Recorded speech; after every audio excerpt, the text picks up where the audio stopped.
En 2017, plus de 1300 enfants ont été confiés au service de l'aide sociale à l'enfance en Indre-et-Loire. Plus de 800 d'entre eux ont été placés dans des familles d'accueil.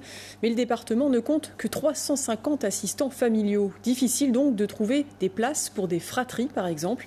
C'est la raison pour laquelle le conseil départemental lance une grande campagne de communication afin de recruter 40 familles d'accueil. Lénaïque Levaillant est allée à Homme rencontrer Karine et Éric Rimbaud, famille d'accueil depuis plus de 20 ans. L'étape de multiplication, lesquelles? 6 et 7. Il est 17h et dans cette famille, comme dans toutes les autres, c'est l'heure des devoirs.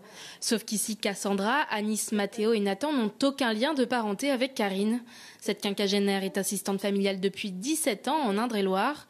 Sous son toit, actuellement, ils sont 7 à cohabiter. Et pour elle, il n'y a pas de différence entre ses propres enfants et ceux qu'elle accueille.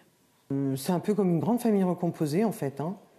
Et on s'adapte aux besoins de chacun en fonction de leurs âges, de leurs goûts, de leurs intérêts pour les activités. Mais on mène tout ça, tout le monde en même temps.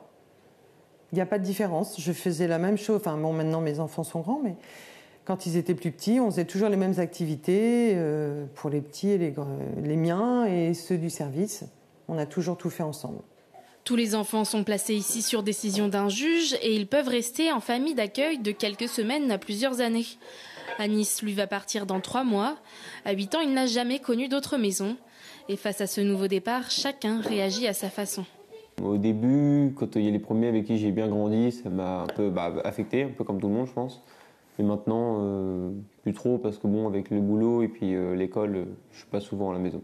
On va préparer les cartons progressivement, donc ça va me permettre de me préparer moi, ma famille, et de préparer l'enfant, et de préparer le parent aussi qui récupère tout ça, donc c'est un retour. Et moi je suis pleine de bons sentiments pour leur situation, donc je pense que ça va bien se passer. À chaque nouvel arrivant, un contrat d'accueil est signé par Karine et Éric, son mari. L'accueil et l'aide du conjoint sont indispensables pour exercer ce métier. C'est un virage professionnel qu'elle a choisi, où je l'ai accompagnée. On a déjà fait ce projet-là avec d'autres accueils avant, en partenariat avec différentes associations. Et puis bon, voilà, c'est parti, c'est venu normalement. Ça va, mon petit loup? Ouais. Après les devoirs, c'est le moment de détente devant la télévision. Être assistant familial, c'est aussi permettre aux enfants de tisser des liens affectifs et relationnels indispensables à leur équilibre et à leur développement.